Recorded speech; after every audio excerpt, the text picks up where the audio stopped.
ফজরের নামাজ জামাতের সাথে আদায় করা হলো যত নামাজ আছে এর মধ্যে সবচেয়ে শ্রেষ্ঠ নামাজ। সূরা কাহাফ পড়ব।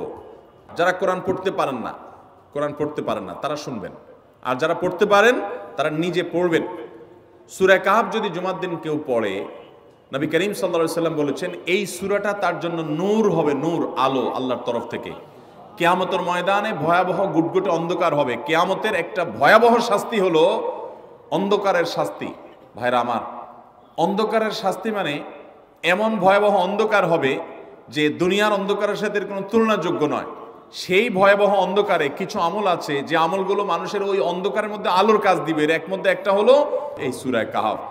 অন্য অনেক উলামা ইকরাম বলেছেন এর ব্যাখ্যা হলো সূরা কাহাফ যদি কেউ এক বৃহস্পতিবারে পড়ে, পরের বৃহস্পতিবার পর্যন্ত, এক শুক্রবারে যদি পড়ে, পরের শুক্রবার আগ পর্যন্ত পুরো সপ্তাহব্যাপী তার ভিতরে নূর, ইমানের নূর, তাকওয়ার নূর, ইলমের নূর, আমলের নূর, ভালো মানুষ হওয়ার নূর তার ভিতরে আল্লাহ তাআলা সৃষ্টি করে দিবেন।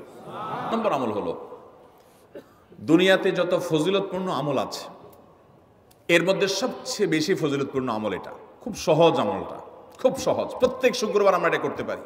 জুমার দিন আগে ঘুম থেকে উঠে উত্তম রূপে গোসল করে মসজিদে আগে আগে গিয়ে পায়ে হেঁটে গিয়ে সামনে ইমাম সাহেবের কাছাকাছি গিয়ে বসা, অনর্থক কথা কাজ না করা, তেলাওয়াত জিকির আজকারে মশগুল থেকে নামাজটা পড়ে বের হয়ে আসা, এই কাজ, এই কয়েকটা কাজ যদি করে তাহলে কাজ কয়টা হলো? আগে আগে ঘুম থেকে উঠা, ওই যে ফজর নামাজ জামাতের সাথে পড়া ইত্যাদি, গোসল করা উত্তম রূপে, আর পায়ে হেঁটে মসজিদে যাওয়া, বাহনে না চড়া।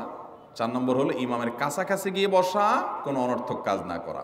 এই 4টা কাজ যদি কেউ জুমার দিনে করে, নবী করিম সাল্লাল্লাহু আলাইহি সাল্লাম বলেছেন ওই ব্যক্তি বাসা থেকে মসজিদ পর্যন্ত যে আসলো, যতগুলো পা ফেলবে, যতগুলো স্টেপ ফেলবে, যতগুলো কদম দিবে, প্রতিটা কদমের বিনিময়ে আল্লাহ রাব্বুল আলামিন তার অ্যাকাউন্টে, তার আমল নামাতে 1 বছর রাত জেগে, সারা রাত জেগে তাহাজ্জুদ নামাজ পড়লে এবং 1 বছর সারা দিন, প্রত্যেকটা দিন পুরা বছর জুড়ে নফল রোজা রাখলে যে পরিমাণ সওয়াব পাইতো, 1 বছর নফল রোজা, 1 বছর রাতভর জেগে তাহাজ্জুদের নামাজ পড়ার সওয়াব মাত্র একটা কদম ফেলার বিনিময়ে দিবেন।